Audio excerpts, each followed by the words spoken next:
I'd like to show you why knowing your why is the start of your journey. Without a strong why, it can be so difficult to reach your maximum potential. My name is Dr. Jason Balara, and every week I meet with real estate investors and mindset specialists that are taking action in order to build a life according to their own terms. We will break down what drives successful people and allows them to achieve at such a high level. If you are a professional wanting to break through, or simply someone that wants to hear an inspiring story, the Know Your Why podcast is made for you.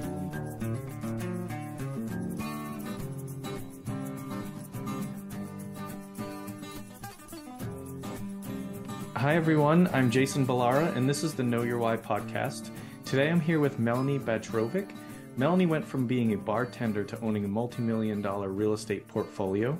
She's a serial entrepreneur, real estate investor, two-time international best-selling author, speaker, and educator. First of all, Melanie, let me say thank you so much for coming on the show today. I appreciate you taking the time. Oh, it's my pleasure. Thank you for having me.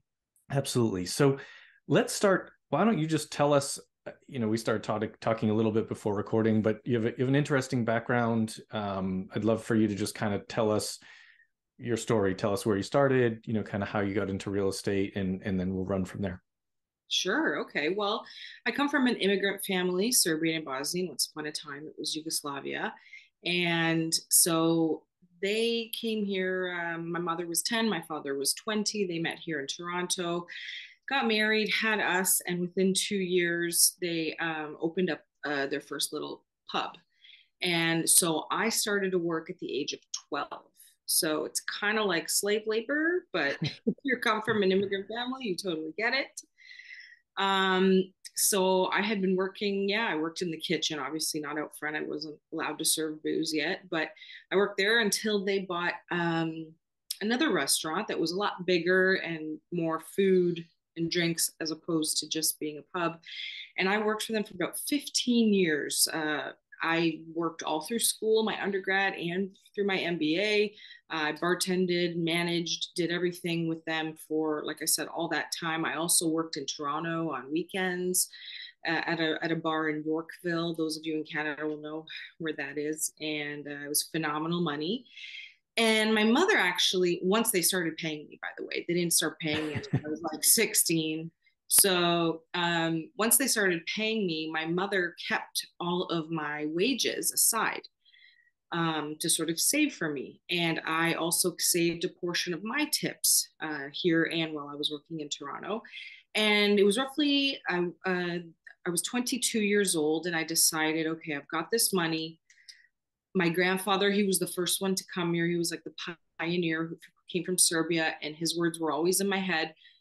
Like, we're going to this country. It's a capitalist country. It was like communism back in his day, right? He's like, and the two things you need to have in this country is business and real estate, period, end of story. So my whole life, I'm growing up with that concept in my head. So when I was 22 and I had the money with all the wages set aside and the tips set aside, that's when I bought my first house. I was 22 years old. Best decision ever and best investment ever still to this day. And from that, I kind of did it the slow and steady route. Some other real estate investors would disagree with how I did what I did, but I just kept working, saving. Then I bought another one. And I did the same thing, work, saved it, bought another one. And then I started learning about refinancing. Ooh, my God, I got all this equity in these houses I could buy without having any cash on me, So I started, Sure. I did a couple of refinances in order to get into more properties. And since then, I've also purchased an Airbnb, and it's an interesting story. We can get to that an hour later. I didn't plan on it being an Airbnb. I just really wanted a beach house. I was like, I just love the water. I think it would be awesome to have a house right on the lake. And so I bought that house and lived in it for just under a year, and thought, you know what, I'm just going to like test this thing out. I don't know who, maybe somebody put me onto it, a friend or something about Airbnb, or let's call it short-term rental without using that, the platform. But anyway, I tested it out and it was through the roof. It was through the roof. So had to get out of there. It was doing, like, in the first year, $100,000, second year, $150,000. And we're in our third year now, and it's going to be even more than that. So it just blew my mind. Again, like I didn't, just kind of like when I bought my first house, my concept in the head was like, I'm buying this for my retirement because I know I'm going to be self-employed my entire life. I'm not banking on any pension, not banking on the government giving me my $600 a month or whatever it's going to be. Yeah. So that's why I bought the first one, thinking, great, it'll be paid off, and then rent money is just going to be like what I live off of. Right. And with this Airbnb, and it just like again really shocked me that it can be so successful. And anyway, it's a massive cash cow. It's incredible.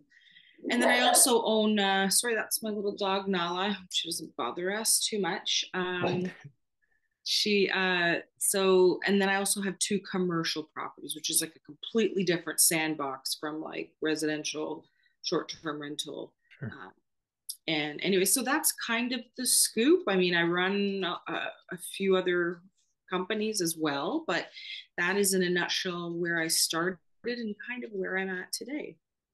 That's fantastic. And I think, and you sort of alluded to this, you said some people might disagree with how you did this in the sense that you did the, saving and purchasing yourself and all of that. But the reality is that despite what maybe we see on social media and things like that, like what you did is probably the more common and more, I guess, achievable, or whatever. I don't know, achievable is the right word, accessible. People can do that, right? You can, if you're not trying to be, there's lots of talk about growth and scale and everything like that, but if there's always benefit to getting into real estate, right? It doesn't all day long in any which way, in every which way. Right. There's just so many different ways to do it, so many different asset classes, so many different ways to participate in each asset class, whether you want to be completely passive or you want to own it completely by yourself like you did. It doesn't matter, but you did it, right? You did something and you got started, and then it snowballs, right? If you bought a couple, you figured out, hey, wait a minute, I can refinance these and essentially get free money. And now I use that to grow even further. So it's just kind of, I think it's an important thing for people to hear. And it's probably, this podcast is guilty of it in the sense that it's like, we talk to a lot of people that talk about scale and how this is what you have to do for growth and blah, blah. And it's like, but you're scaling as well. It's just a different ways of approaching it. And it doesn't, I think this is a really important episode for people to listen to, because, and we talked about this, that there's nothing wrong with being a bartender or a server or whatever, but the only thing that's wrong with it is don't use that as an excuse to not invest and further yourself, right? Don't say I'm just a bartender or I'm just a whatever. Yeah, there's no way I'll be able to get a mortgage. There's no way I can get into real estate. Everybody, they're really just scared and they don't know. When you don't have the knowledge, it makes you fearful. Yeah. It's that's exactly it. It's an education issue probably more than anything, because you're going to be frightened of things that you don't understand and don't know. And so without having that knowledge and someone to, kind of see, coach you along the way. Yeah, exactly. Like a mentor, something like that. So, I mean, really cool. And I'm now just kind of beating a dead horse, but I do think it's an important point in the sense that there are many, many, many ways to get started in real estate, but just get started. And exactly, those are my words. I get asked all the time, when is the best time to get into real estate? What's the market like? Blah, blah, blah. I'm like, the best time is always now. Yeah. Always, no matter where you are, what's going on, the time is now. But just back to that point you were making, though, about, it's okay to be a server, it's okay to be a bartender. It doesn't matter what your profession is. Janitors have become millionaires, not by winning the lottery. School teachers have become millionaires and all that kind of stuff. But I just wanted to throw in there, though, that like a lot of people say they want to be a millionaire. A lot of people say they want to be and have, this whole investment portfolio of like 100 homes. They want to have a net worth of 10 million or so dollars, but they don't do anything about it. So there's a lot of that. There's a lot of talking going on, way more talking than there is action. Yep. So that's Yeah. a problem in our society today, especially. I noticed all the time with friends, with acquaintances, with whatever, people just, they talk a lot, and guess 99.9% of them do nothing with it. Right. And I wasn't born with, in a trust fund. I didn't have a silver spoon in my mouth. I had to, work since I was 12 years old. And like it, and even if you were, though, let's pretend somebody does have a leg up and they were born in a rich family or something else, they still have the opportunity to do nothing with that. Correct. Right. Right. So like Yeah. it's like it's just how hungry you are, really, at the end of the day. Like you could have a trust fund, but you could just sit on the beach and be with Right. supermodels until the day you die and do nothing with that. Yeah.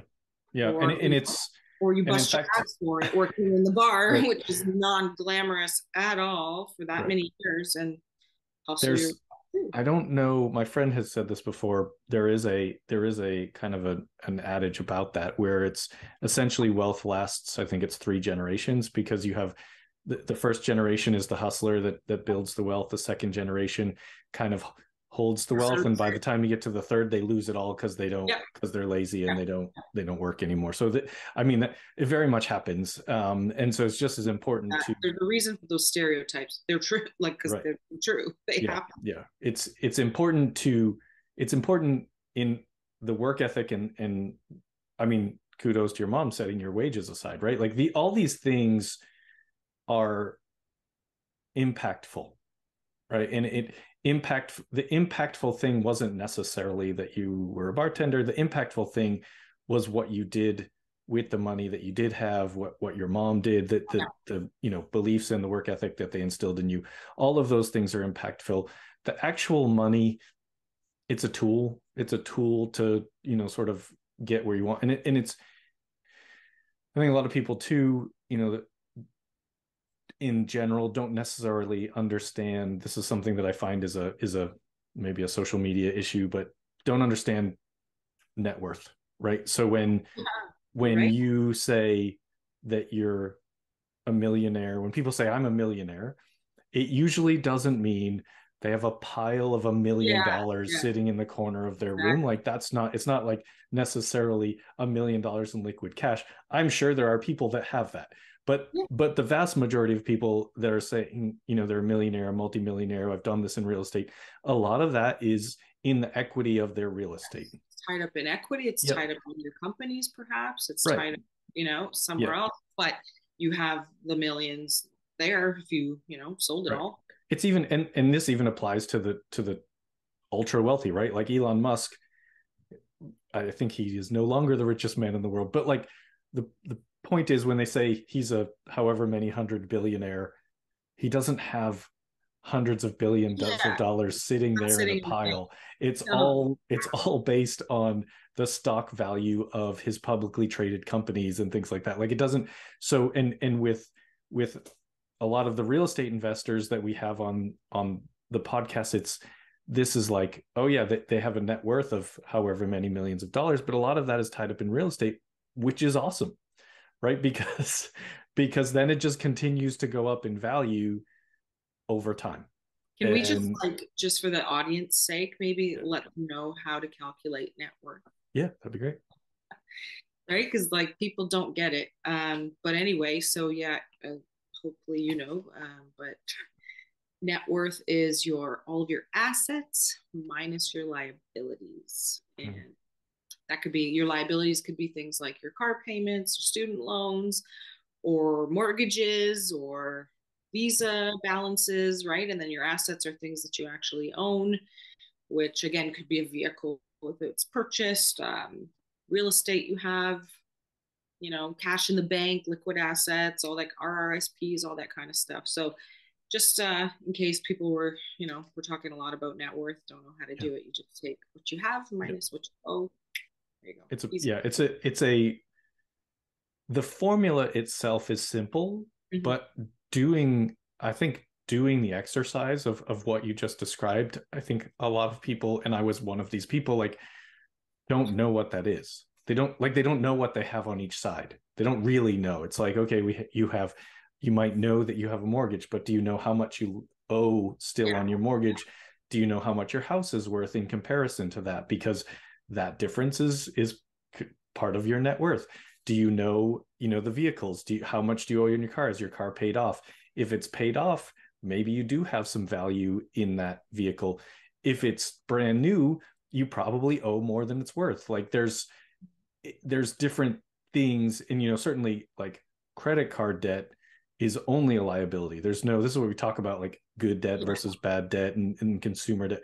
Credit card debt is of no value to you, right? If you're carrying a balance, and now some people use it to build credit, and that's fine if you're paying it back, paying it off each month. But the reality is that if you're carrying a balance, you bought something you couldn't afford on a credit card, it's only hurting you. There's no benefit there. So just things like going through the net worth calculation, I think, is actually a really good idea for people to know. And continuously do. I always recommend to my students and my clients, and I have it in my book. If you guys at the Wealthy Barmaid, I have a beautiful sheet there, net worth statement, how to fill it out, what goes where, and continuously update it as you go. Yep. Because if you're accumulating more and more debt, you can look at the sheet and be like, oh, right. Or you bought another property, or you just gained another asset, and then you can always sort of, like, I know my net worth at all times. Like, I know every interest rate, I know every amount of but that's what I do. Right. And and people don't necessarily have to go to that level if they don't want to, but knowing what it is, and probably most importantly, watching the trends. As you mentioned, like if your net worth's going down, you better figure out why and stop that from happening. If that's because you're just taking on too much consumer debt and buying things that you can't afford, then no. But you can gamify it. I mean, it's like you can reach a point where if you start tracking it, you're like, okay, what can I do? How much can I change it this year, or right, what can I do this quarter, this 6 months, this year, in 5 years? What can I do to change this number? And it's the single most impactful thing, I believe, is real estate to your net worth. Businesses probably as well, but real estate, it's like you buy a property, and now that goes onto that net worth calculation form. You're almost immediately going to see increase in your net worth from buying that piece of real estate. Especially if you buy right, you make your money in real estate going in. So if you buy a house at a deal, or did it before it hit MLS or the websites or whatever, like, you make your money going in. So you could buy a house and by tomorrow have $100,000 net worth. Right. Yeah. You may buy it, and then your appraisal says it's worth however much more it was than what you bought it for, which is great. That's what you want, especially in commercial real estate. There's some trickiness to that when it comes to residential real estate, but in commercial real estate, if your appraisal comes in much higher than your purchase price, then that's just great news. It's just really is great news. But anyway, so off tangent or off topic a little bit there, but I think this is important stuff. And I know, part of your message is that anyone can do what you did. But these are the things that you did as part of that journey. So let's swing back around to you and tell. So you said 4 companies, you have real estate, how are you? I think it's, interesting for people to understand, like, how time is managed when you've got that much going on, because people say, oh, I have a job, I can't do anything else. And it's like, the reality is you have lots of time. It's just how you want to use it. Absolutely right. We all have the same 24 hours in a day. I understand some people have jobs, they're working 8 hours and they need 8 hours sleep, but guess what? There's 8 more hours there. So there's a lot you can do with your time. I'm a busy bee. I'm overly ambitious. I'm a total like go-getter, and I can't sit still. I can't even, like, when I try, and I travel a lot, which is real estate has afforded me, the ability to do that. But I can't just sit there on the beach and do nothing, like, for not even one day. I have to, like, consume a book a day, and I always rent my own car, and I'm always out doing stuff that, like, normal people would not enter certain areas. But anyway, so I manage all my own properties. So that's all the long-term buy and holds. Those are fairly simple. Those don't have issues all the time. I love single family homes, detached. That's my favorite strategy. I don't like semis. I don't like multi-units. That's not my favorite because there's always issues. Oh, it's too loud, or it smells, or they're smoking pot, or this or that. There's a million things. There's always complaints. Sharing driveways, there's always complaints. So my favorite is single detached homes, one family per home. And that takes up probably the least amount of my time. There's only, once in a while something breaks, or the furnace, or this or that, or there's a leak, and they call. And another huge point I want to bring out, though, but I'll say this first: no matter what, like, I have somebody out there within 30 minutes all the time on any of my properties. If something's going on, someone's out there within 30 minutes, maybe an hour tops if it was, and that's an exception. What I hate is when people are in real estate and they treat it like a hobby.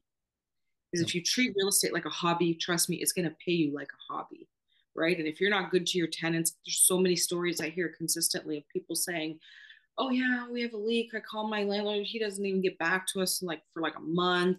He doesn't call. We have no, like communication whatsoever. So like they have no choice but to fix their own stuff if they want to stay living there. And so many complaints, like, oh, the landlord won't let this, won't let that, won't like, anyway. So that's a critically important point that I would love for the audience to know. If you're already in it or getting into real estate, treat it like a job. It's a salary, it's an income, and it's a job. So those take up the least amount of my time. The Airbnb probably takes up the most of my time. However, it's doing $150,000 in cash flow, so it is on the higher end of the stuff that I'm doing. But same thing. If somebody comes in, and like one time it was, there was no more batteries in the TV remote, and it's 55 minutes away from where I live, my lake house. And I get up and go, and I bring them batteries. One time, there wasn't enough toilet paper. I get up and go and bring them. Like you have to be a great host. They have to have a great experience. It's like a hotel. So when they're calling me with a problem, it's like concierge, I guess, being like, all right, here we go. Like, I'll fix that, no problem. So that takes up most of my time. And then the two commercial properties. This was a question of how to manage my time, right? Yes. So that again, like, I got triple net leases in place, so they pay for everything. If something breaks down, they pay for it. Like, it's not a lot of time. One of them has 4 units upstairs, 2 bedrooms, 2 1 bedrooms. That takes a little more time. And I noticed when you have like smaller units, it's very transitional. It's people like who they just had a divorce, or they just broke up with someone, or they're in between jobs, or in between moving from here to there, whatever. I don't love that part of it because it's a lot more time consuming to vet everybody properly, to do the proper tenant screening, and get the checks, get everything going, get the utilities in their names, all that kind of stuff. So that takes a little bit of time. But the most amount of my time real estate wise, and everything we've just discussed, would be the Airbnb. But now I also have 4 companies that I run as well. And that's just because I can't sit still, and I have the time. Believe it or not, even with the long terms, the Airbnb, the commercial properties, I still have plenty of time. And so I started a construction business. It's doing phenomenally well. It's been just about a year and a half now. I had created and produced this incredible show, the Champagne Showgirls. It's super duper fun. It's a Las Vegas style glitz and glam, like dancing and aerial artists. And it's just such a cool, like, I'm having so much fun with that project. That's cool. And I finally got us a residency in Niagara Falls, which we have a huge tourism industry here, like 40 million tourists we get per year in Niagara Falls alone. So that's huge. And then my education company, where, my books, my courses, my online courses, mentoring, coaching. And there you have it. So if I can manage all that, and I still have time to do hobbies. I love artwork. If you see, my whole house is covered in this stuff you see kind of around me.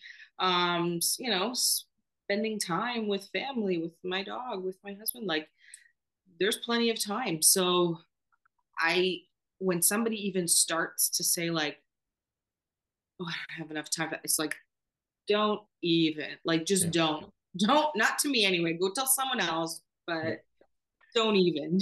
Yeah, there's almost always enough time. It's You gotta make it, or you yeah, make it. it's just it's prioritization of that time, because it's, you know,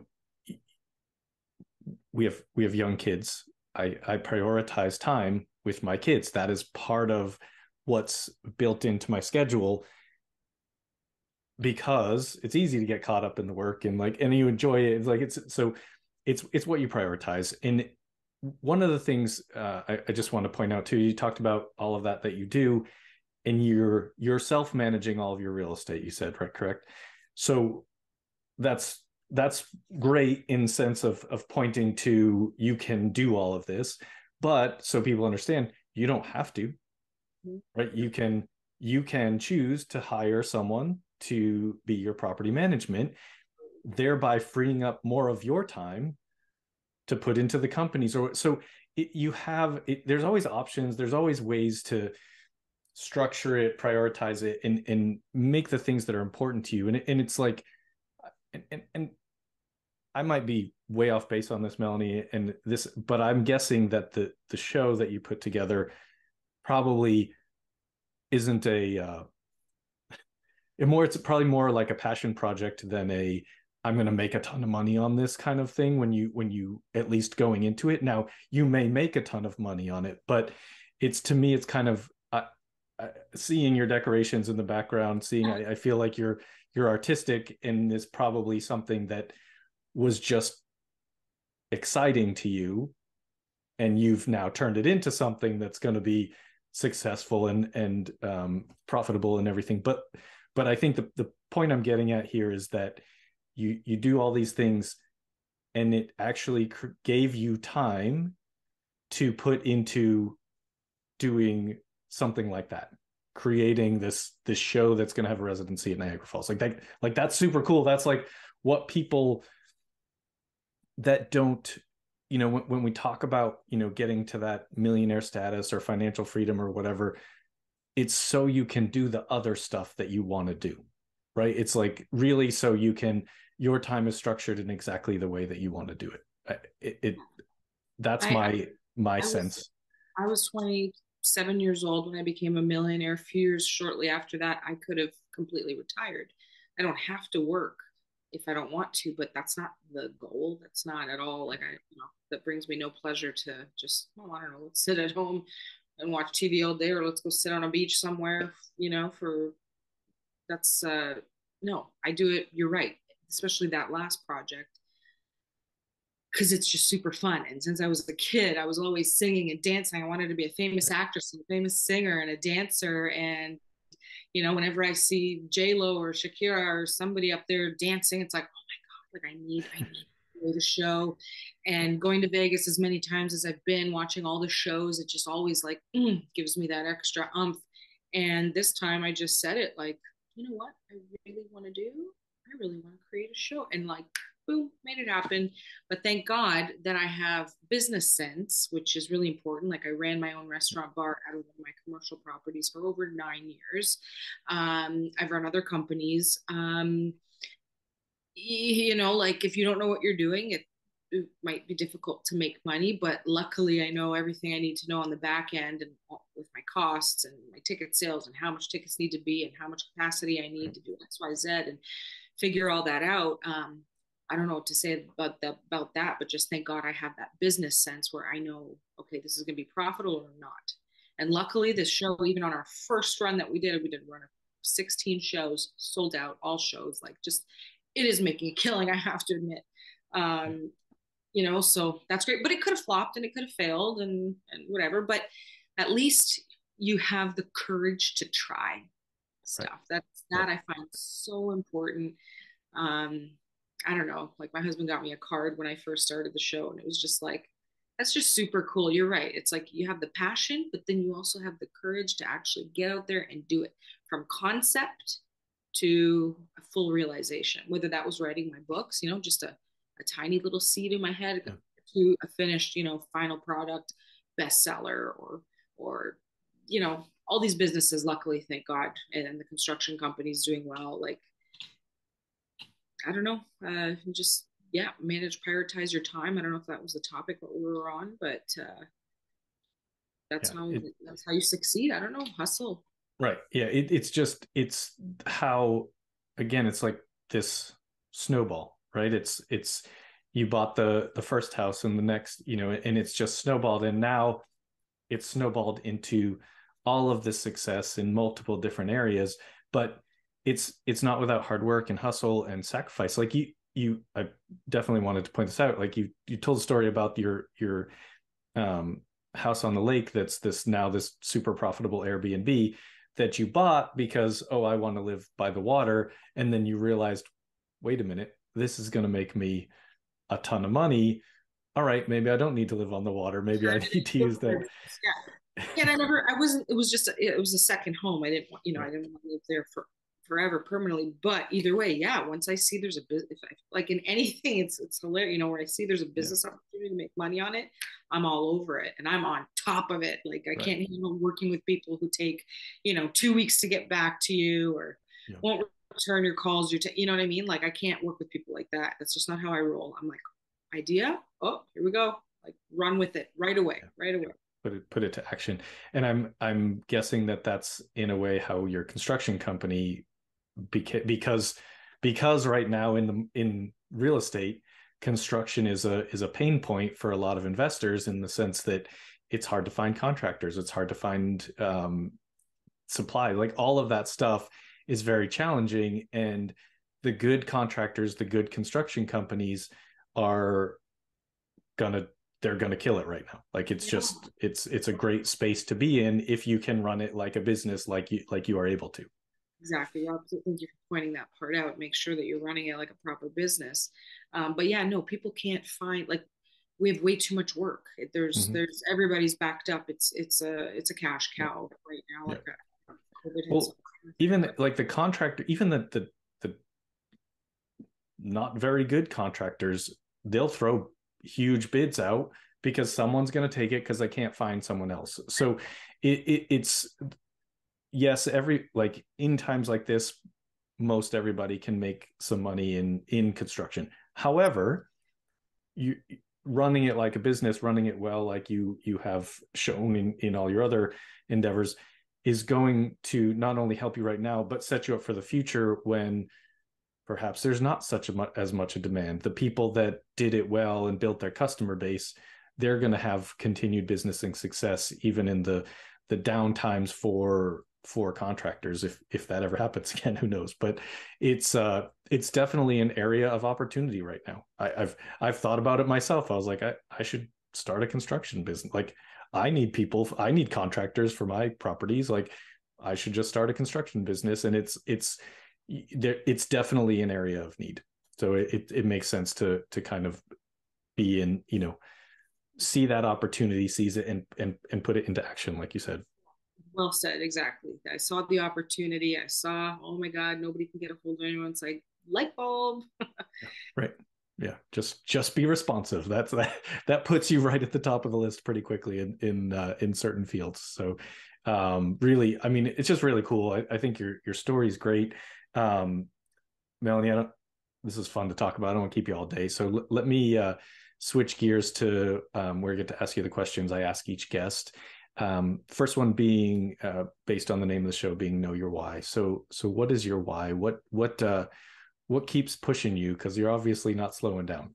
No, I'm not. You're right. For me, it started a long time ago. I mean, was a kid, and it wasn't fun, where, you know, you can't do anything you want to do. You have to ask your parents. Your parents say no to everything, you know, things that you want to do. And again, I grew up in a very, you know, Balkan, Eastern European family. It was strict and all that kind of stuff. So from a really young age, I was just like, oh my God, I can't wait to get out of this house. I can't wait to make it on my own. I can't wait to that point where nobody's ever going to tell me I can have something, I can't have something, I can go somewhere, I can't go somewhere. Not even like a husband or anything. At that point, it was just, it would be my father as the patriarch, or, man in the family. And so that carried me like that. It was such a strong, and it still is such a strong, I don't know what the word is, what, like inside of me, that I have to not only, I enjoy creating a goal and reaching it. And then I want to create another goal and reach it. I want to see how much am I actually capable of doing in this lifetime, this short life that we have here to live. And, but the real like gut, like feeling is just, my why is like, I need to be financially independent. That is with no ands, ifs, or buts. And I'm going to do whatever I want, whenever I want. I'm going to go wherever I want. I'm going to travel as much as I want. I'm going to work as much as I want. Call me a workaholic or not. I'm going to do, whatever I want to do. That's kind of like, are we allowed to swear on your show? Sure. Yes. I've heard a lot of people say in the past, like, I can't wait to have fuck you money. And it's, I don't have fuck you money, but like, meaning like no one can even like phase you because you've got, millions and millions of dollars and you're perfectly fine. But that's the why. I know I went off on a tangent there, but it's just, I've always wanted to be financially independent on my own, never ever relying on anyone, not a man, not a father, not the government, on nobody else but myself. Yeah, no, totally makes sense. Seems you're well on your way. So you'll be there. So you'll be there soon. You'll have fuck you money soon in the very near future. This might be a hard one because I feel like we've learned a lot about you in a short time. But typically, the next question I ask people is, tell us something about yourself that isn't common knowledge, special skill, a hobby, anything that you're comfortable sharing to let people know you better.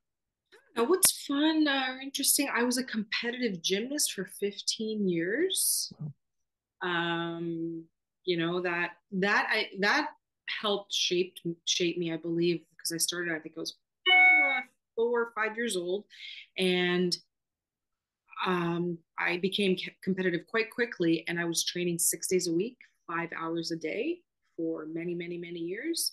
I had competitions all over our province, all over the nation, and my grandfather was one who took me to all my practices and all my competitions, and I won a lot. I had Ukrainian coaches. It was no joke, but like I understood them because we're Eastern European, but they're very strict. But I loved it. I loved gymnastics so much, but my parents had to pull me out in like grade 8 because I would literally get home from school, rush there, and my mom would always be late, so I always had to do extra laps and extra push-ups and extra everything once I got practice. But it was, then I come home at 9 p.m. and crash. So they pulled me out when I was 18. I was really upsetting, but that's something maybe not everybody would know about me. But it teaches you so much, like work ethic. Are you kidding me? Discipline, like I think all kids should be in gymnastics. I would say, and I would say, gymnastics is probably like one of the more extreme examples. But I just think a lot of people that I've interviewed and met in the space are former athletes of in some capacity, and it's something that you, as an athlete, you learn the work it takes to have success in the future. Yep. Right. It's like you train. You're not training for that day. You're not even usually training for that week. Like, no. I mean, I did track all through college, and it's like, you're really training for the conference competitions and the national competitions at the end of the season. Like, and it's like same thing, any sport, like you're training for the playoffs. Yeah, you gotta win some along the way, but you're training for those.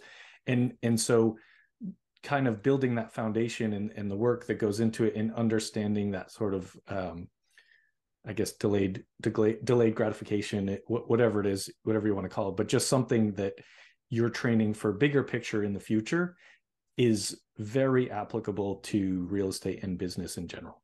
just that it's not a today it's not a today victory. It's a months, years down the road victory that you're shooting for. You're absolutely right. Yeah, we would train for not this year's competition, but for when you went into the next level, the next team higher up. That's what you were training for, but you wouldn't showcase that stuff until next year, and so on.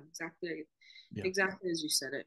But it's so many people that have been on the show like yourself and have that athlete background, like really understand it. It's just like that's just how life was since I was a kid, right? It's like I work, and then eventually you get that, that reward, and knowing that at a young age, I think is helpful in life in general. It's like a common thread, right, of why people are successful. If you rounded them all up, we've all read those books, right? Like they all have these certain same traits, and sports. Yeah, absolutely. When people hear this episode and they want to reach out to you, what's the best way to get a hold of you? We'll put whatever you want in the show notes. I'm on all the social media. Well, I'm on Facebook, The Wealthy Barmaid. On Instagram, my handle is also The Wealthy Barmaid. My website is thewealthybarmaid.com. Reach out to me, please. Yeah, on any of those pages, there's free stuff you can download, and that might help you. And I think that's about it. Perfect. Final question for you, Melanie. When someone hears this and they're thinking, okay, now I'm inspired, I want to do what she did, how would you what advice would you give to them for getting started?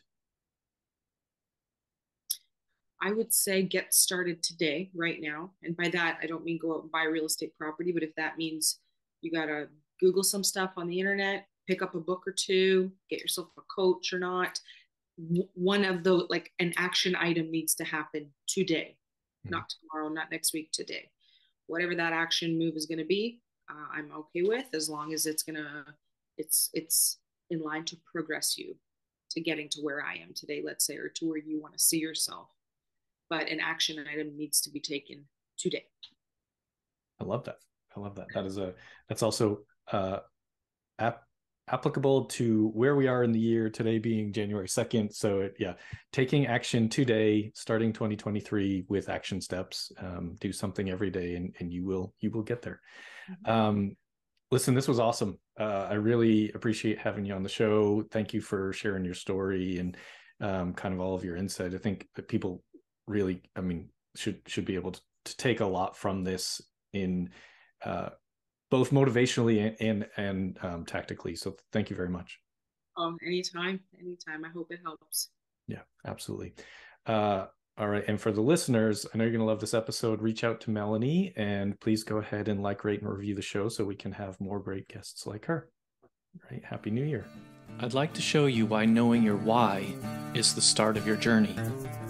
Without a strong why, it can be so difficult to reach your maximum potential. My name is Dr. Jason Balara, and every week I meet with real estate investors and mindset specialists that are taking action in order to build a life according to their own terms. We will break down what drives successful people and allows them to achieve at such a high level. If you are a professional wanting to break through, or simply someone that wants to hear an inspiring story, the Know Your Why podcast is made for you.